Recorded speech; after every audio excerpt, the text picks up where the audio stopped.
நாமத்தினாலே உங்களுக்கு என் அன்பின் நல்வாழ்த்துக்கள். இன்றைக்கும் கூட ஒரு வசனத்தை உங்களோடு நான் பகிர்ந்து கொள்ளுகிறேன். பிரசங்கி 8ஆம் அதிகாரம் 11வது வசனம். துர்க்கிரியைக்கு தக்க தண்டனை சீக்கிரமாய் நடவாதபடியால் மனுபுத்திரரின் இருதயம் பொல்லாப்பை செய்ய அவர்களுக்குள்ளே துணிகரம் கொண்டிருக்கிறது. மனிதன் மனம் திரும்புவதற்கும் ஆண்டவர் வாய்ப்பு கொடுக்கிறார். அந்த பாவத்தை பரிசோதித்து பார்த்து அதை விட்டுவிடவும் அவர்களோடு கர்த்தர் பேசுகிறார். மனம் திரும்ப வாய்ப்பு மேலே வாய்ப்பு கொடுத்து கொண்டே இருக்கிறார். இதை புரிந்து கொள்ளாத ஒரு மனிதனோ மனுஷியோ துர்க்கிரியைகளை செய்து ஆண்டவரை துக்கப்படுத்துகிறதை நாம் பார்க்கிறோம். துர்க்காரியங்களுக்கு தண்டனை உடனே கர்த்தர் தந்துவிட்டால் யார் உயிரோடு இன்று இருக்க முடியும்? எல்லாரையும் பாவம் செய்த உடனே அவர் அடித்து போட்டு விடுவார். நம் தேவன் அன்புள்ளவர், பாவியை நேசிக்கிறார், பாவத்தை வெறுக்கிறார்.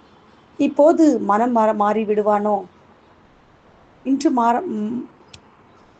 அவர்களுக்கு ஒரு மாற்றம் வரும், பாவத்தை விட்டு விலகி விடுவானா என்று நமக்கு பல வாய்ப்புகளை கொடுத்து கொண்டே இருக்கிறார். அப்படி நமக்கு இரக்கம் அவர் செய்கிறதை நாம் அசட்டையாக எண்ணி துணிகரமான பாவங்களை மனிதன் பல இடங்களிலும் சபைகளிலும் செய்து வருகிறதை நாம் பார்க்கிறோம்.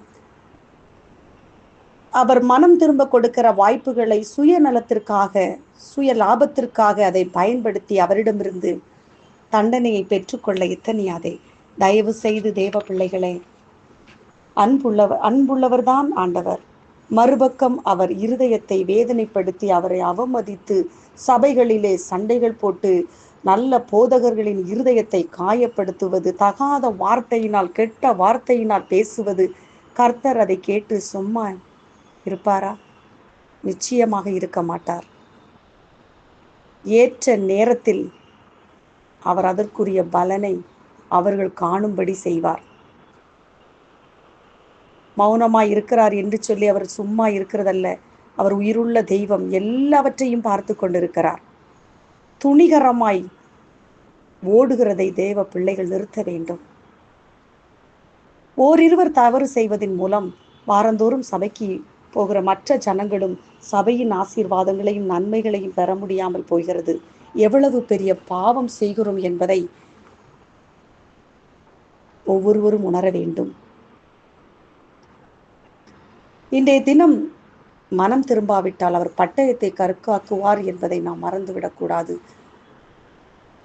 நாம் என்னென்ன செய்கிறோமோ அதன் விளைவை நாம் பிள்ளைகள் அனுபவிப்பார்கள் என்பதை நாம் மறந்து போக வேண்டாம். 3ஆம் 4ஆம் தலைமுறை மட்டும் அவர் விசாரிக்கிற தேவன் என்று வசனம் சொல்லுகிறது. நாம் எதை நம்முடைய பிள்ளைகளுக்கு விட்டு செல்லுகிறோம்? சாபத்தையா ஆசீர்வாதத்தையா என்பதை ஒவ்வொருவரும் யோசிக்க வேண்டும். நாம் வீடுகளில் ஆனாலும் சபைகளிலும் என்ன செய்கிறோம் என்பதை நம் வீட்டில் இருக்கிற பேர பிள்ளைகள், நம் பிள்ளைகள் பார்த்து கொண்டே இருக்கிறார்கள். அவர்களுக்கு ஒரு முன்மாதிரியான வாழ்க்கையாக நம்முடைய வாழ்க்கை அமைய வேண்டும். நாம் என்ன கற்றுக் கொடுத்து கொண்டிருக்கிறோம் என்பதை நாம் உணர வேண்டும். மனம் திரும்புங்கள், வசனத்தோடு பேசி இருக்கிறார்.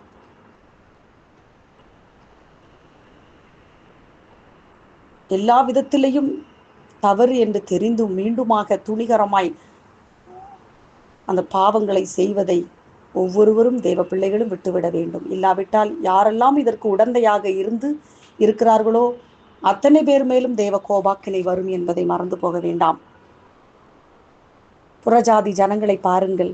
அவங்களுடைய கோயில்களுக்கு போகும் பொழுது எவ்வளவு பக்தியாக தங்களை வருத்தி கொண்டு கண்ணிருந்தும் காணாது வாயிருந்தும் பேசாத அந்த அவர்கள் தெய்வமாக வணங்குகிறதை அவர்கள் எவ்வளவு பயபக்தியாக அதை செய்கிறதை நாம் பார்க்கிறோம். அங்கு நின்று யாரும் சண்டை போடுகிறதை இதுவரைக்கும் நான் பார்த்ததில்லை. அதுபோல ஒரு முஸ்லிம் அவர்கள் அந்த மதத்தினரானாலும் அவர்களுடைய வழிபாட்டு தலங்களுக்கு அவர்கள் போகும் பொழுது எவ்வளவு பயபக்தியாக அவங்க போகிறாங்க தெரியுமா? அவங்க அங்கே நின்று வாயில் வேண்டாத வார்த்தைகளை பேசுவதில்லை.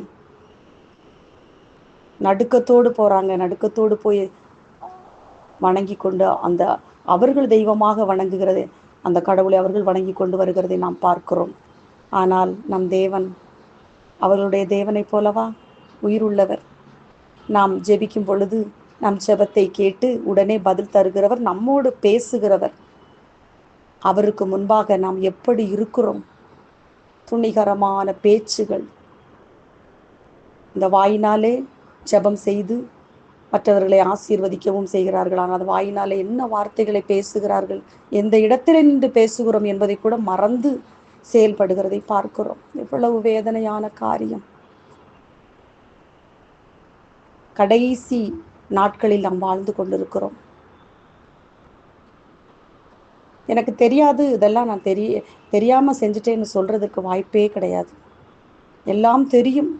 தெரிந்து தான் துணிகரமாக இந்த கிறிஸ்தவ பிள்ளைகளின் நாட்களிலே சபைகளிலே செய்கிற அட்டூழியங்கள் பெருகி வருகிறதை நாம் பார்க்கிறோம். எல்லா இடங்களிலும் தேவன் பார்த்து கொண்டே இருக்கிறார். இந்த மரம் இந்த வருஷம் இருக்கட்டும் என்று பிதாவிடம் பரிந்து பேசி கொண்டிருக்கிறார். நம் தேவன் எவ்வளவு நல்லவர். உடனே நம்முடைய பாவத்திற்கு தண்டனை தருகிற தேவன் அல்ல. நாம் மரம் மாறினால் அவர் சந்தோஷப்பட்டு நமக்கு மீண்டும் ஆசீர்வாதத்தை செய்கிற தேவனா இருக்கிறார். மனம் திரும்ப வாய்ப்பு கொடுக்கிறார். மனம் திரும்பாவிட்டால் பட்டயத்தை கருக்காக்குவார் என்பதை மறந்துவிட வேண்டாம்.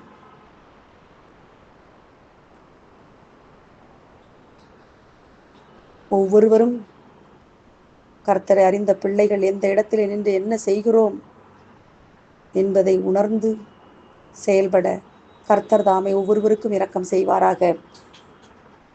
ஜெபம் செய்வோம். அன்பின் பரலோக பிதாவே, இந்த நாளிலும் கூட கர்த்தாவே, ஆண்டவரே இயேசு சாமி, உம்மை அறிந்த பிள்ளைகள் ராஜா, உம்மை மதிப்பதே இல்லை ஏசப்பா.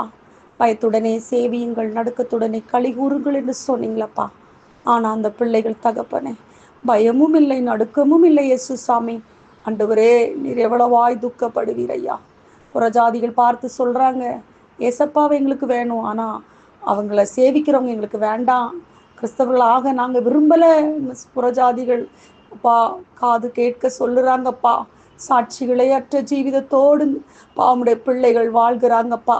தகப்பனே, ஆண்டவரே சுசாமி, உம்மை துக்கப்படுத்துகிற யாரா இருந்தாலும் ஆண்டவர் ஒரு விசை அவர்களுக்கு உணர்த்தி, கர்த்தாவே, மகனே மகளே, நீ இந்த பாவத்தை செய்யாதே என்று சொல்லி அவர்களை மாற்றுவீராக தகப்பனே.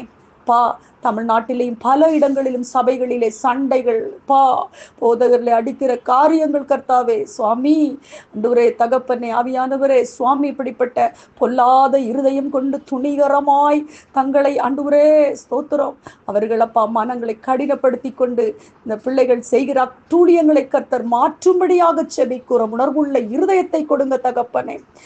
கெட்ட வார்த்தைகள் ஆண்டவரே சுவாமி, இப்படிப்பட்ட காரியங்களை நம்முடைய பிள்ளைகள் செய்யாதபடிக்கு நீர் அவர்களை கர்த்தாவே தண்டிக்க வேண்டாம் சுவாமி. அவர்களை தகப்பனே உணர்வுள்ள இருதயத்தை கொடுத்து மீண்டுமாய் மக்களுக்கு இழுத்து கொள்ளுங்க ஏசப்பா. தகப்பனே, யாரும் கெட்டு போவது உமக்கு சித்தமில்லை சுவாமி.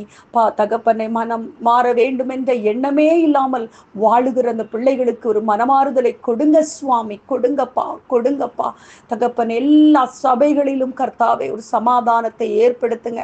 சண்டைகள் எல்லாம் மாறி ஆண்டவரே, ஒவ்வொரு வாரமும் பிள்ளைகள் ஆண்டவரே என்ன வசனம் பேசுவார்கள், இந்த வாரம் என்ன எனக்கு மன்னா கிடைக்கிறது என்று சொல்லி அவளோடு காத்திருக்கிற அந்த பிள்ளைகளின் நாட்களிலே சோர்ந்து போகிறதை பார்க்கிறோம் ஐயா. அப்படி இல்லாதபடிக்கு தகப்பனே, ஒவ்வொரு வாரமும் சுவாமி தகப்பனே ஒரு சமாதானமான ஒரு ஆராதனைகள் நடக்கத்தக்க இந்தியா முழுவதும் இருக்கிற எல்லா சபைகளிலும் ஆண்டவரே சண்டைகளோடு காணப்படுகிற சபைகளை நீங்க தகப்பனை மாற்ற வேண்டுமாய் செபிக்கிறோம் தகப்பனை.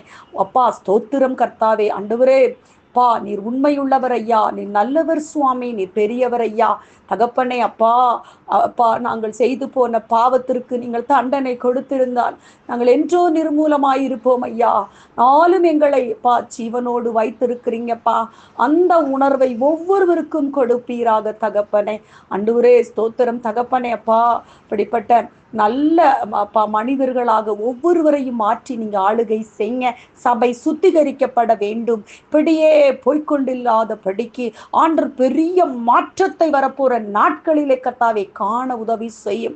எங்கள் பிள்ளைகளும் ஆண்டவரே தகப்பனே அப்பா ஸ்தோத்திரம் உம்மை உண்மையாய் சேவிக்க அவர்களுக்கு ஞானத்தை கொடுங்க. அதை இதையும் பார்த்து கொண்டு பிள்ளைகள் மனமடிவாய் போகாத படிக்கு தகப்பனே அந்த பிள்ளைகளுக்கும் கர்த்தாவே அப்பா ஸ்தோத்திரம் உம்மை தேடுகிறதுல பயத்தை நீங்க உருவாக்கி கொடுங்க சுவாமி. நீங்க அப்படி செய்ய போற தயவுக்காக ஸ்தோத்திரம். துதிகன மகிமை உமக்கு செலுத்துகிறோம். மீட்பர் இரட்சகருமாய் இயேசு கிறிஸ்துவின் மூலம் ஜெபங்கேளும் நல்ல பிதாவே. ஆமேன். God bless you. Have a nice day.